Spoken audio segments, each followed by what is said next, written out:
Hi everyone, and welcome back to my channel. My name is Bridget Morris, and I talk about things that are specific carbohydrate diet friendly, as well as keto and gluten-free.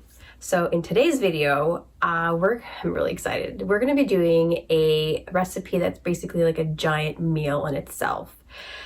Stews are really popular just because it's just such an easy thing to do. You have all of your vegetables and all your meat right in there. For those people that are lazy during the week, you just take it out of the fridge, scoop it in the bowl, reheat it, done. You don't need to really cook anything that night. And that's another reason why I like it so much. I came across this recipe one day because I was searching for stew. The majority of the stews available out there all have beef, and I don't eat beef personally. So I was trying to find a different variation, and I know that with different meats you have to put different spices, and I'm not the best when it comes to knowing what spices go best with certain meats or even certain vegetables, so I really needed a guideline on that one. And I came across this one. There were still some items in there that I couldn't have it. So example, it asked for 1 cup of white wine, which we can have as long as it's dry white wine, but you needed also 2 tablespoons of balsamic vinegar, which we can't have. So I was trying to find a substitute that would be able to be similar to it. Now, I know that balsamic vinegar really has its own specific taste, but I decided to try red wine vinegar, and I substituted that for the balsamic vinegar as well as the wine, just because it has that kind of like tanginess to it, and it ended up really being really good. So maybe you can try your own variation and try white wine vinegar, because I know that that would vary a little bit, but for me, I thought the red wine vinegar was like really good. This recipe is really easy. It's going to require just a little bit more prep time in cutting up your vegetables and cutting up the meat, but you know, it's a crock pot.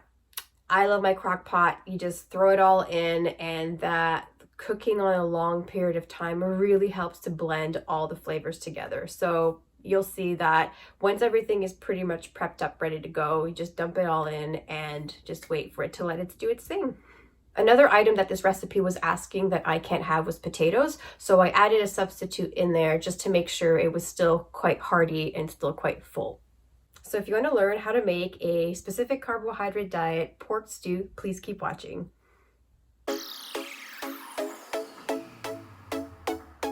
Hey guys, so I hope you're ready to be doing some cooking with me today. So the first step, we will be chopping our meat.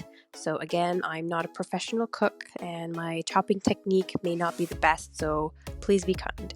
So as you can see here, I'm cutting up the pieces in bite-sized pieces. The most important thing here is you're not going to be eating your stew with a fork and knife, so you're going to be eating it with a spoon. So just make sure that the pieces are small enough for you to be eating them. I'm cutting them in pieces about 3/4 of an inch.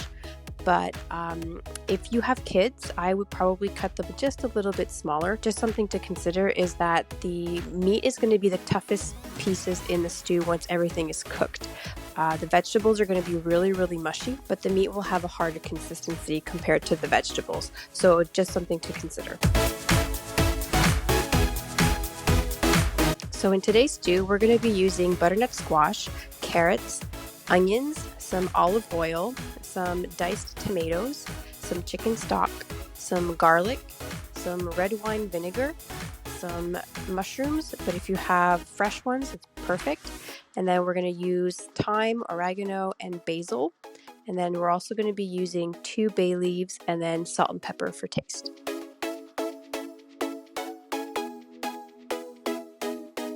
All right, guys, so let's get cooking. So the first thing we're going to do is heat up our olive oil. So you can be quite generous here with your olive oil.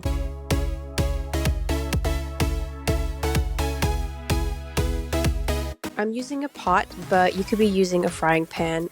We're just going to be using it to cook the meat, so it doesn't necessarily have to have really high walls.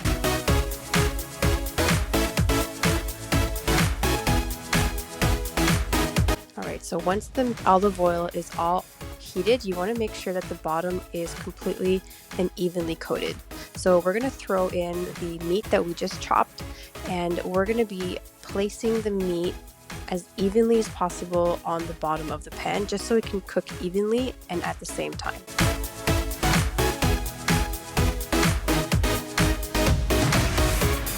So I'm going to be adding some salt and pepper right now just for seasoning. Now, the reason I want to be cooking the meat prior to putting it in the crock pot is because while cooking it in the pot, it's going to be adding another dimension to the flavor. So it's just a preference thing. You don't necessarily have to do this step. You could technically put it straight in the crock pot because it will be cooking the meat fully, but I prefer to do it this way. So you want to check on your meat maybe about 1.5 minutes once you put the cover on, just to flip the meat over. So you want to be cooking it on the other side. We're not looking to cook the meat entirely. You probably want to cook it about 75% of the time, just because once you put it in the crock pot, it will be cooking it fully. So you can see here, I'm flipping each piece individually.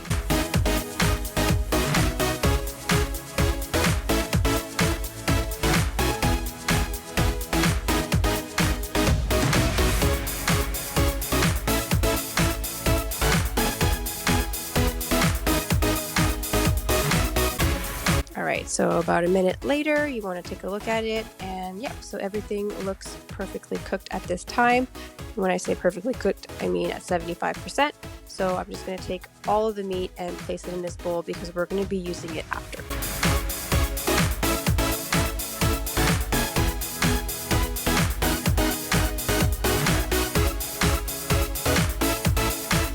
And now we're going to be going to the crock pot part. So you can see all the items are in front of me individually. So we're going to be adding them one by one to the crock pot. So the first thing is we're going to start off with the bigger chunks.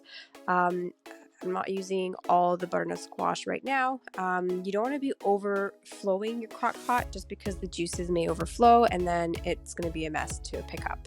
So just be aware of that.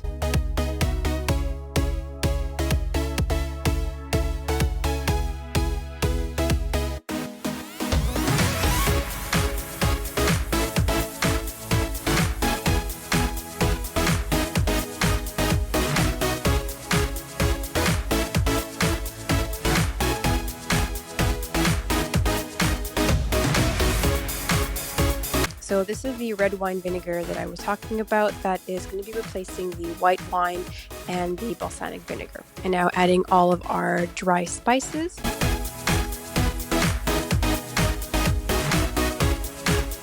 And now we're going to add the meat.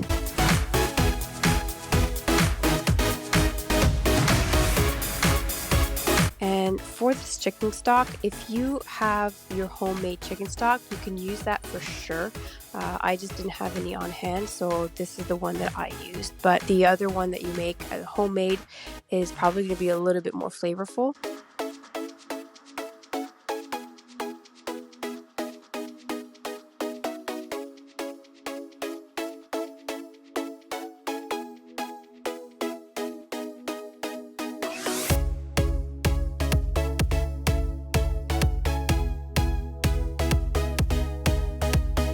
And then let's not forget more salt and more pepper for seasoning.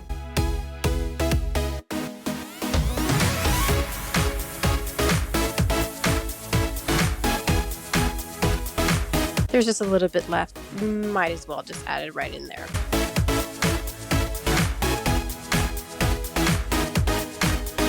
So this is what it looks like in the pot. So we're going to stir it up. You want to make sure that it's mixed properly, so then all of the vegetables are going to be in the juice. So then when it's going to cook, all the flavors are going to be blended well. It's going to be really, really good.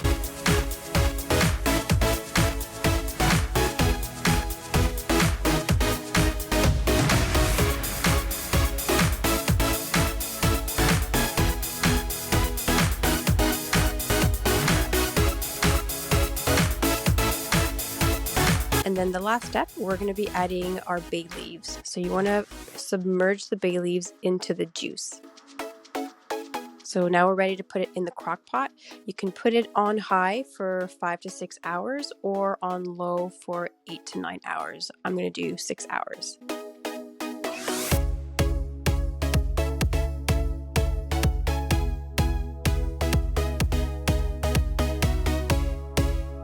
And this is what it looks like when it's done. So I'm just gonna stir it up a little bit. You can see the juices, how it's so well cooked, and oh, if you could smell this, so good.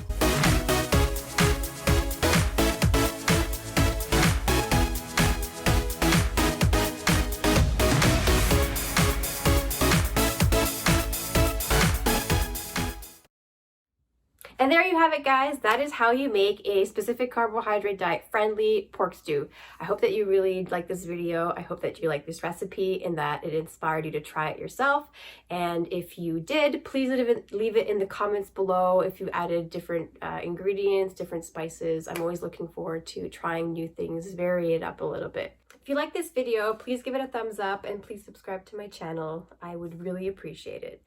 And tell your friends and your family, even if they're not on the keto or gluten-free diet or even specific carbohydrate diet. Maybe maybe they're looking for something different or something healthier. You don't know. Maybe they'll be a new fan. Thank you so much for watching, and I'll see you in my next video.